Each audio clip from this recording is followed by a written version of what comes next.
জমজম কূপ মক্কার মসজিদুল হারামের অভ্যন্তরে অবস্থিত একটি বিশেষ কূপ। পবিত্রতা ও বৈশিষ্ট্য জমজম কূপের পানি পৃথিবীর সকল পানির চেয়ে উত্তম। কাবা ঘরের ইতিহাস ও জমজম কূপের মাহাত্ম্য ওতপ্রোতভাবে জড়িত এবং একের সাথে অন্যটি গুরুত্বপূর্ণভাবে জড়িয়ে আছে। হযরত ইব্রাহিম আলাইহিসসালামের ইতিহাসের সঙ্গে জমজম কূপের ইতিহাস সবচেয়ে বেশি গুরুত্বপূর্ণ। আল্লাহ তাআলার হুকুমে হযরত ইব্রাহিম আলাইহিসসালাম তার শিশুপুত্র হযরত ইসমাইল আলাইহিসসালাম ও তার স্ত্রী বিবি হাজেরাকে মক্কায় রেখে আসেন। তার কিছুদিন পর জমজম কূপের আবির্ভাব হয়। হযরত ইব্রাহিম আলাইহিসসালাম স্ত্রী ও দুধের শিশুপুত্র ইসমাইল আলাইহিসসালামকে মাত্র 1 মশক পানি এবং সামান্য কিছু খেজুর দিয়ে আসলেন।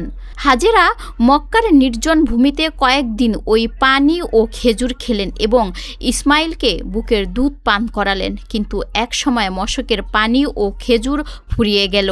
তিনি তখন এক চরম অসহায়ের মধ্যে নিপতিত হলেন। তার শিশু সন্তানটিও ক্ষুধার তাড়নায় ছটফট করতে লাগল। অবস্থায় হযরত হাজেরা তার আদরের দুলালকে দুধ পানে সমর্থক হলেন না। তৃষ্ণা কাতর মা পানির খোঁজে সাফা ও মারোয়া পাহাড়ে দ্রুত বেগে দৌড়াতে লাগলেন। পরপর 7 বার দৌড়ানোর পরও কোনো পানি না পেয়ে মহান আল্লাহর কাছে সাহায্য চান। আল্লাহ তাআলা মা হাজেরার দোয়া কবুল করলেন। তখন পুত্রের কাছে গিয়ে দেখলেন আল্লাহর কুদরতে তার 2 পায়ের নিচে একটি পানির ফোয়ারা জেগে উঠেছে এবং উতলে উঠেছে ও প্রবাহিত হতে যাচ্ছে।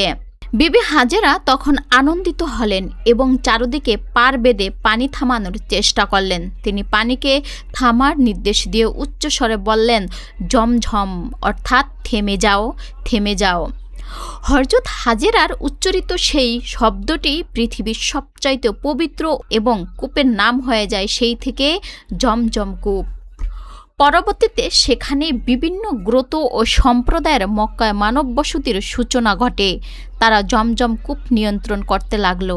সেই ধারায় এসে পড়ে জুবহাম গোত্রের লোকদের হাতে। জুবহাম গোত্রের লোকেরা হযরত হাজেরার সঙ্গে চুক্তি সাপেক্ষে জমজম কূপের পানি পান করত। কালক্রমে তারা মক্কার ঘরের পবিত্র মালামাল লুণ্ঠন ও চুরি করতে লাগলো। তারা নানা পাপাচারে লিপ্ত হলো। ফলে আল্লাহর হুকুমে এক সময় জমজম কূপের পানি শুকিয়ে গেল। সংস্কারের অভাবে এক সময় জমজম কূপের স্থানটিও ভরাট হয়ে যায়।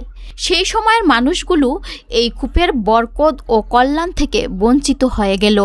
খ্রিস্টীয় 5ম শতাব্দীর সূচনাতে হযরত ইসমাইল আলাইহিসসালাম এর বংশধর একজন ধীরচেতা ও আত্মপ্রকাশ পুরুষের নেতৃত্বে কাবাগৃহের রক্ষণাবেক্ষণের দায়িত্ব কুরাইশরা ফিরে পায়। তাদের 14 পুরুষ খাজা আব্দুল মুত্তালিব জন্মগ্রহণ করেন। তিনি ছিলেন হযরত মুহাম্মদ সাল্লাল্লাহু আলাইহি সাল্লাম এর দাদা। এক রাতে তিনি স্বপ্নে জমজম কূপের নিশানা খুঁজে পান এবং কূপটি দেখতে পান। তিনি স্বপ্নের চিহ্ন অনুযায়ী তার পুত্র হারিসকে সঙ্গে নিয়ে কূপ খনন কার্য শুরু করেন এবং বাস্তবেই জমজম কূপ আবিষ্কারে সক্ষম হয়। তখন থেকে মানুষ আবারও কূপের যত্ন নিতে শুরু করেন। জমজম কূপ পৃথিবীর সবচাইতে পবিত্রতম বরকতময় কূপ। এর পানি পৃথিবীর সর্বোত্তম ও সুস্বাদু পানি। বিভিন্ন হাদিসে এই পানির কল্যাণের কথা উল্লেখ আছে। এক হাদিসে ইরশাদ হয়েছে, জমজমের পানি যে নিয়তে পান করা হয় তা পূরণ হয়। জমজমের অশেষ কল্যাণ ও বরকতের কথা অনেক হাদিসে রয়েছে। রাসূল সাল্লাল্লাহু আলাইহি ওয়াসাল্লাম জমজমের পানি সম্পর্কে বলেছেন, ওই পানি হচ্ছে বরকতময় এবং তৃপ্তদায়ক। তিনি আরও বলেন, পৃথিবীর সর্বোত্তম পানি হচ্ছে জমজমের পানি। রাসূল সাল্লাল্লাহু আলাইহি ওয়াসাল্লাম নিজ হাতে পানি উত্তোলন করতেন এবং তা পান করতেন। জমজমের পানি শুধু তৃষ্ণায় নিবারণ করে না, এর মধ্যে ক্ষুধা নিবারণের যোগ্যতা রয়েছে। এই পানি মানুষের শরীরের স্বস্তি ও প্রবৃদ্ধি করে এবং হজমে সহায়তা করে। এছাড়াও জমজমের পানির বাহ্যিক বিভিন্ন বৈশিষ্ট্য রয়েছে। এই পানি সম্পূর্ণ জীবাণুমুক্ত। জমজম কূপের আরও একটি অসাধারণ বৈশিষ্ট্য হচ্ছে, এই থেকে লক্ষ লক্ষ লিটার পানি উত্তোলন করলেও এর পানি কখনো স্বল্পতা দেখা যায় না। বর্তমানে কাবাগরের 21 মিটার দূরে অবস্থিত এই কূপটি, আর এই কূপটি থেকে লক্ষাধিক ব্যারেল পানি উত্তোলন করা হয় প্রতিদিন। এই কূপটির বর্তমানে আন্ডারগ্রাউন্ড রয়েছে। জমজম কূপের পানির রহস্য মূলত এর অসাধারণ বিশুদ্ধতা, খনিজ উপাদানে প্রচুর ও অফুরন্ত ধারা, যা হাজার হাজার বছর ধরে চলছে। এটি ধর্মীয়ভাবে অলৌকিক, বৈজ্ঞানিকভাবে অসাধারণ, খনিজ সমৃদ্ধ এবং স্বাস্থ্যকর বলে প্রমাণিত হয়েছে। এই পানিতে কোনো জীবাণু বা শৈবাল জন্মায় না, বরং এতে থাকা ক্যালসিয়াম, ম্যাগনেসিয়াম, ফ্লোরাইড, পটাশিয়াম ও সোডিয়ামের মতো উপকারী খনিজ উপাদানের স্বাভাবিকের চেয়ে বেশি পরিমাণে থাকে, যা সহজেই শরীরে শোষণ করতে পারে। এটি রোগ নিরাময়কারী ও বরকতময় বলে বিশ্বাস করা হয়, যা পানকারীর নিয়তের উপর নির্ভরশীল।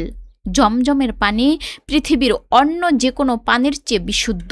এতে কোনো শৈবাল বা ব্যাকটেরিয়া নেই। সাধারণ পানির 1000 ফোঁটার সঙ্গে 1 ফোঁটা জমজম মিশে গেলে তাও জমজমের মতোই বিশুদ্ধ হয়ে থাকে।